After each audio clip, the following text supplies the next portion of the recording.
Hello Blizzard fans, this is FalconPaladin coming to you with yet another daily Wizard upload. This is a game between Railgan and Rosso on Echo, the latter edition.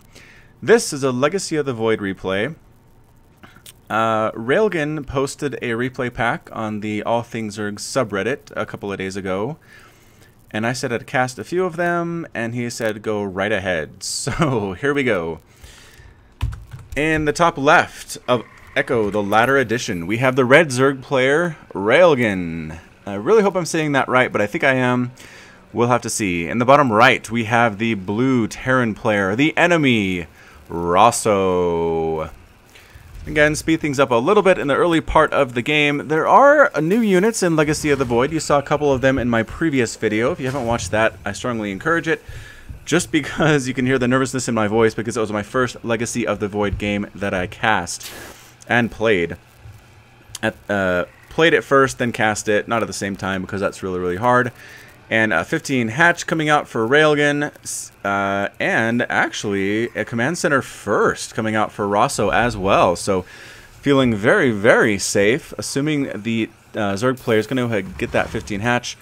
But we also do have the spawning pool coming up as well as that gas. We could have some speed things here to cause some trouble for this fairly soon. We'll have to see what's going to go on with that. But anyway, there are lots of new units in the game. Battle cruisers have new abilities as well as same thing as Reapers. Oh, look at that. You can kind of see a neat little outline in there. That's pretty cool. Either way, this is going to finish no problem whatsoever. We are not actually going to send out Zerglings. Here we go. A couple Zerglings popping out there. And 4 total heading out across the map. They might actually be able to delay this bunker if they want to. Actually, they are being rallied over here to the 3rd for some reason. Maybe looking for a Reaper. Oh, checking to make sure that we're safe here at the 3rd. Railgun taking the 3rd. Does he actually seen that base? Yes, he did poke in and see the early command center, so he feels very safe doing that as well. Bunker is up. 2 Marines in there. These Lings are not getting through at all. Yeah, Ling tries to back out but cannot. Trying to chase down this SCV at the same time. Speed is on its way, but it's not quite here yet. The SCV is going to escape right on inside. Let's see what else is going on. Another command center. Okay, this is something we've actually seen from Innovation in some of our recent videos on my channel. Is this 3 command centers super early for Terran against Zerg. Just feeling very safe for whatever reason. I mean, not feeling like a Baneling bust is coming because, let's be honest, like a 3-base Baneling bust would get in here, take this down, probably get up in here as well without too much trouble. But for whatever reason, Terrans are not afraid of this happening. I don't know if they have an ability or a strategy that can do a very good job holding that off or what, but whew, if I was playing Terran, I would not feel safe doing that. Here come the Hellions moving on out. What do we have? We have a bit of a block with 2 evolution chambers and a Baneling nest and a queen. Hellions are not getting up there. This base is super exposed though. You have these 2 ramps that are really wide, easy to get up for Hellions. You can knock down this debris to close that off temporarily. But again, this is just super wide as well. Extending the creep here helps. Your queens can get out here and defend if the Hellions are coming in. And are they actually moving out? 4 of them. Okay, the 2 were waiting for their buddies. They're coming on out now. At the Terran base, we are getting more and more Hellions. Kind of a mass Hellion push here.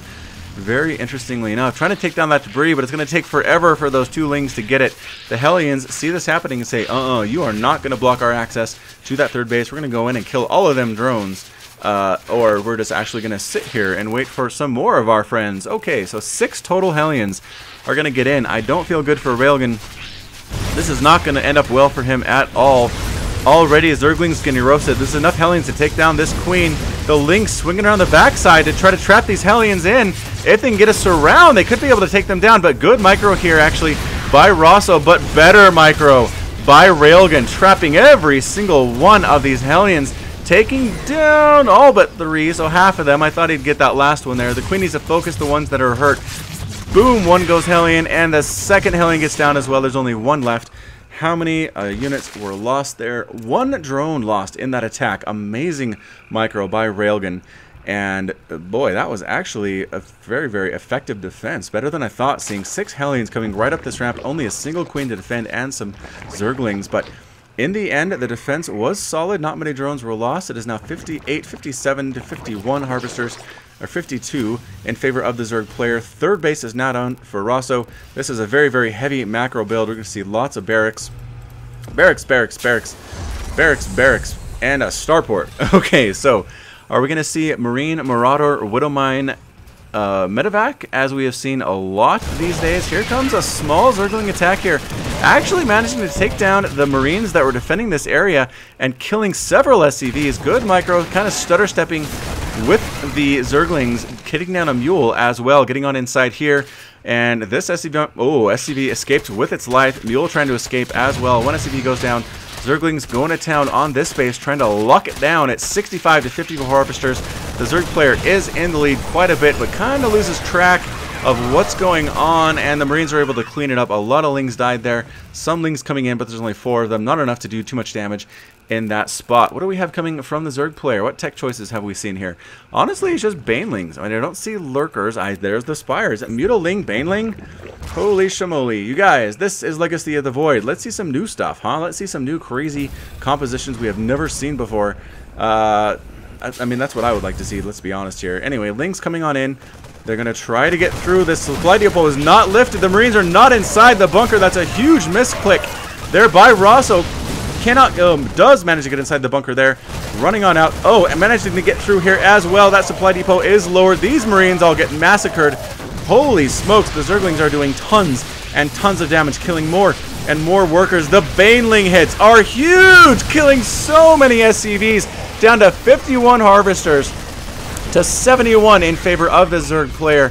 That was just a massive attack. Again, this ramp is just so dangerous for this third base for both players on this map. A fourth base now already up here for Railgan.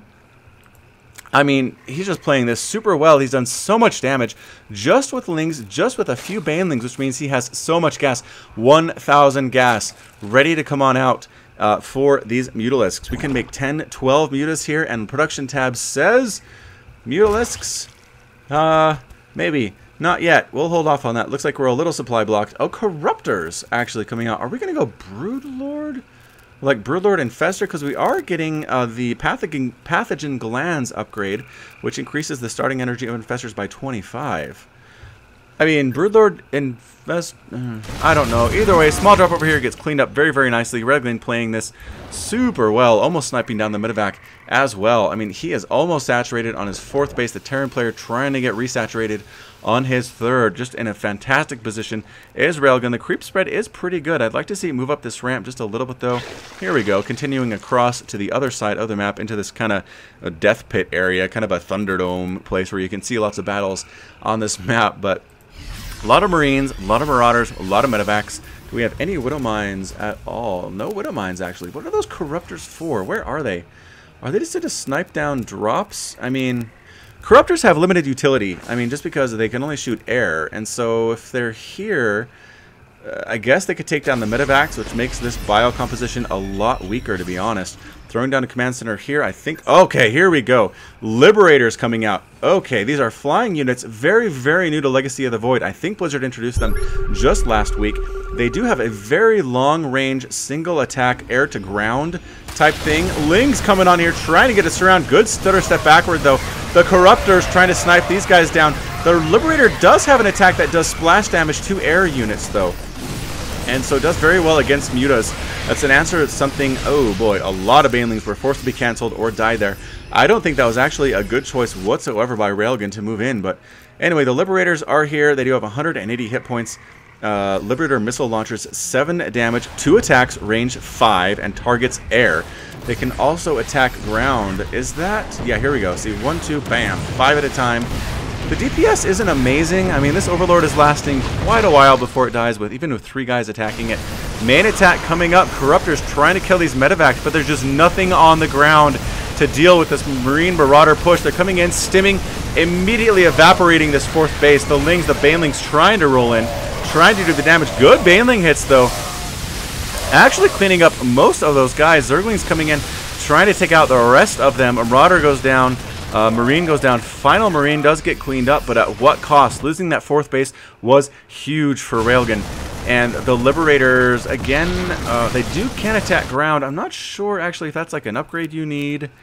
I can't switch to anti-ground mode. Okay, so they have to switch. It's kind of like siege tanks. They have to switch into anti-ground mode in order to use that longer range attack. Single target focusing attack to ground units. Basically siege tanks in the air without the splash, I guess, is the best way to describe those. Either way, taking a 5th base now, Railgan. Not actually going to try to bring up this 4th base again. Huge attack coming in once more from Rosso. Going on to the creep, feeling very, very brave to do so. We have Ultralisks in production, though. Ultras, Baneling, two Ultralisks are here. Good stutter stepping back and forth. I actually haven't seen any Infestors. I don't know why he got that upgrade for the Infestors if he's not going to use them, but the Baneling hits are actually doing pretty darn well here, picking up the retreating Marines, forcing them to stand and fight. The Ultralisks doing fairly well, coming in, actually getting melted a little bit here. Baneling's getting focus fire down by this biocomposition. Excellent play there by Rosso. That's something you see in the higher levels of this game, is targeting down the Banelings before they can hit you. Don't worry about Zerglings, don't worry about Corruptors. Kill those things that are the most dangerous to you with a focus fire. More Ultras coming out. I mean, again, we didn't get the Neural Parasite, so I don't know. We do have the Greater Spire, though. We could get Broodlords. Okay, Broodlords are morphing in. Here we go. Broodlord, Ultralisk, Ling, Baneling. Again, I'd like to see some Lurkers. I'd like to see some Legacy of the Void units, but that's okay. Small hit squad coming on down, getting surrounded by these Lings. These Lings are 3/3, so they are super dangerous. I have to imagine they also have the upgrade, where they attack twice as fast as well. A drop here in the natural coming on up. These Marines are 3-2, and they are mad. They are killing so many workers. How many workers lost here so far? Only 12, actually. 12 workers killed for our Zerg player is not bad. He is down in worker count, though, 64 to 67. Moving back and forth, another drop. Rosso using this multi-pronged harass super effectively, dropping a single Marine up here as well, forcing a lot of Lings to come here to deal with it, and basically leaving this base entirely undefended.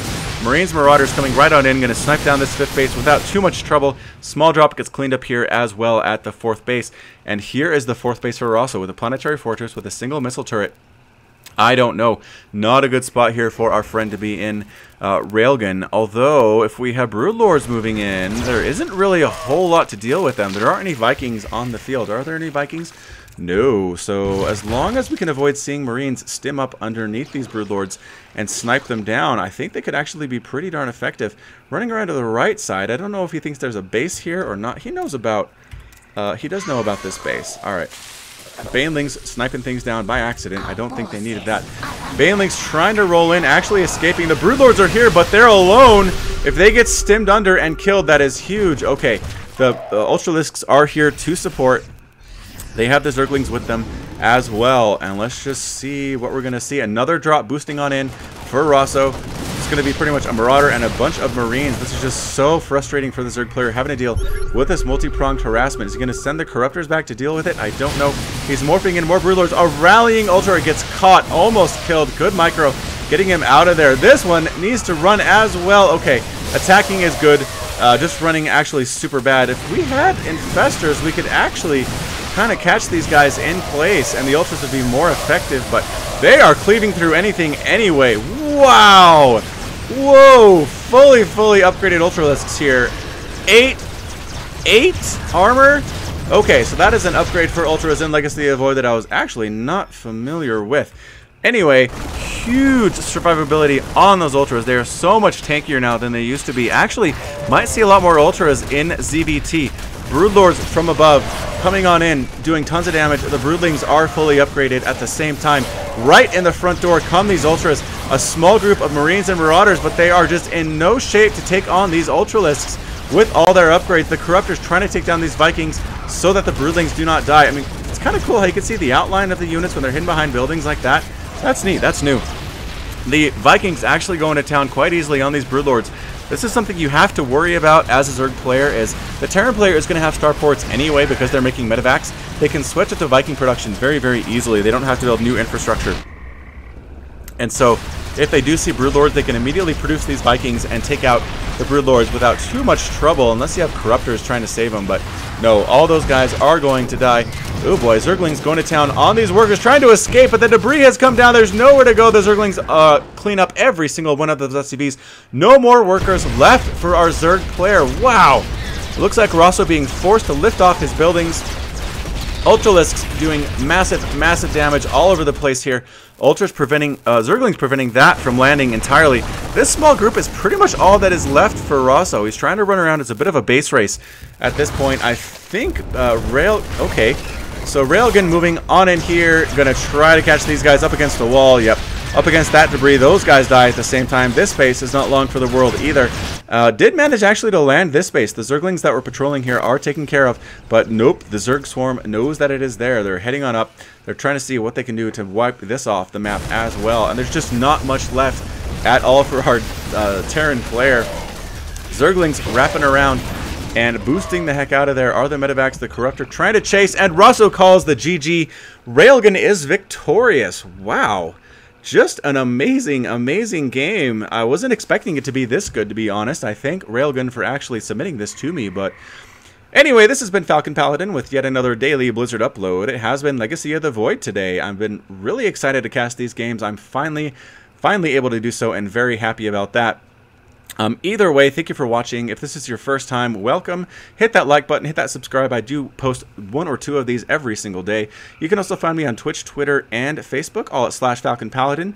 And until next time, as always, you take care of yourself.